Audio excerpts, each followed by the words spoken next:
Assalamualaikum warahmatullahi wabarakatuh. Saya Islin Badawi, korban dari persekusi 10 Agustus di Rengas Dengklok, di mana kejadian menimpa saya, menimpa mobil saya yang hancur dan juga memakan salah satu banser sampai sekarang masih trauma dan luka dengan matanya tidak melihat sebelah. Saya gak terima Maruah NU dihinakan dan tersangka ternyata hanya divonis dengan tuntutan 2 tahun penjara. Saya mohon kepada pihak kejaksaan, pada Bapak Hakim untuk lebih menghormati.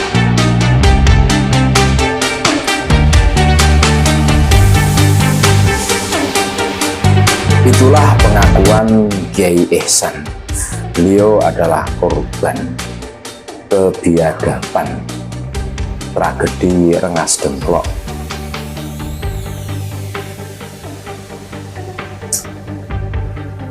Ini menjadi perhatian kita semua. Betul ini. Beliau menceritakan, beliau mengalami kerugian, mobilnya hancur,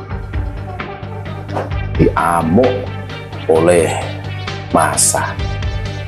Bahkan yang lebih menyesakkan dada kita semua, 2 orang sahabat Banser itu dikeroyok, dipukuli kayak maling ayam. Bahkan dari pengakuan Kiai Ihsan itu, ada salah satu sahabat Banser yang matanya itu kena pukulan sehingga matanya tidak bisa melihat sampai hari ini. Nah, hari ini tanggal 17 Desember 2024, kejaksaan memutuskan pelaku itu cuma dikenai hukuman 2 tahun. Ini menurut Kiai Ihsan ini tidak setimpal dengan perbuatannya. Terlalu ringanlah merusak mobil, terus menyebabkan seseorang itu cacat. Dan yang paling menyakitkan hati adalah mobilnya Kiai Ihsan, yang mana Kiai Ihsan itu juga Rois Surya. Itu ada logonya NU, logonya Banser, itu dibabat, dihancurkan. Berarti mereka tidak pernah menghormati organisasi NU, yang mana organisasi NU itu benteng terakhir NKRI. Bagaimana saudara-saudara NU berjibaku, gotong royong, bahu-membahu dalam rangka apa? Menjaga negara kesatuan Republik Indonesia bareng dengan pemerintahan. Pada saat mereka terlalu arogannya menghancurkan mobil, padahal di mobil itu ada logo NU dan Ansor Bansernya. Ini menunjukkan sikap barbar mereka, tidak mau peduli. Jadi keputusan kejaksaan hari ini ya, yang memvonis para pelaku persekusi di Rengas Dengklok itu yang cuma divonis 2 tahun kabarnya, itu kurang setimpal dengan perbuatan yang mereka lakukan. Dan kami menuntut aparat untuk menelusuri, mencari siapa dalang dari semua ini. Ya tentu dengan prinsip menciptakan kondusivitas keamanan di dalam negara kesatuan Republik Indonesia. Orang-orang yang berpola pikir seperti ini kalau dibiarkan, ini bisa merusak tatanan yang ada, merusak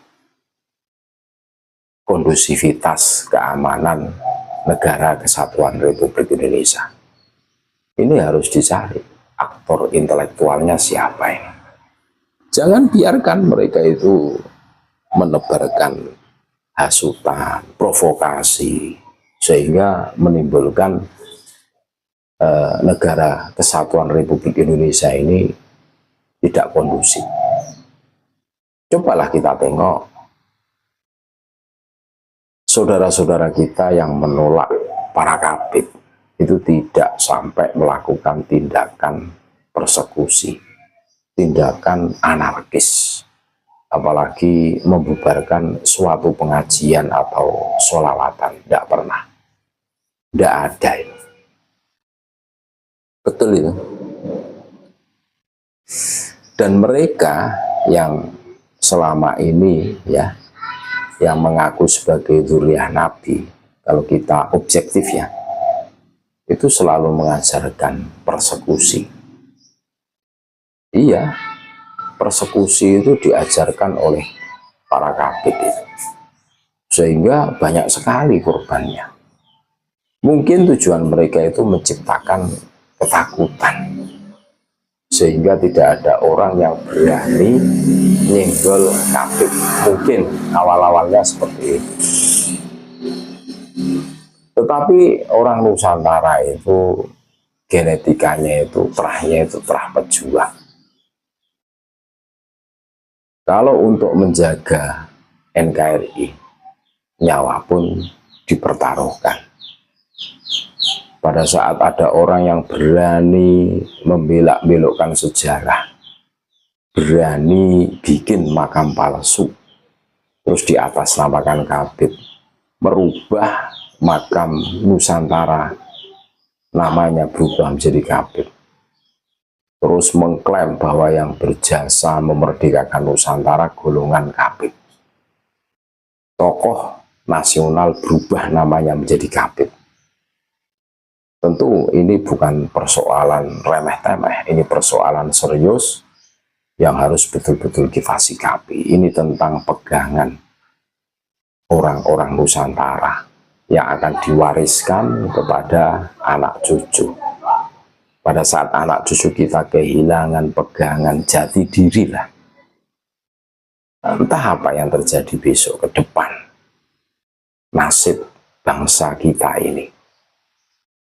Makanya kebangkitan perjuangan Wali Songo Indonesia Laskar Sabirillah ini sebagai bentuk dalam rangka menjaga sejarah yang dibelak-belokkan oleh gerombolan orang yang tidak bertanggung jawab, yang mempunyai ambisi besar, ingin menguasai Nusantara.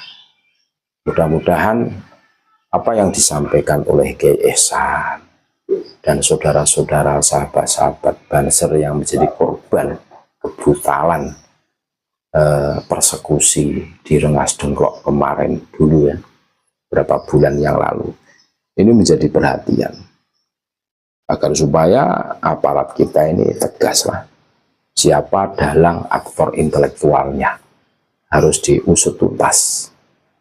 Jangan cuma 2 tahun, ini kurang lah, ditambahilah biar ada efek jerah, tidak mengulangi perbuatan itu lagi.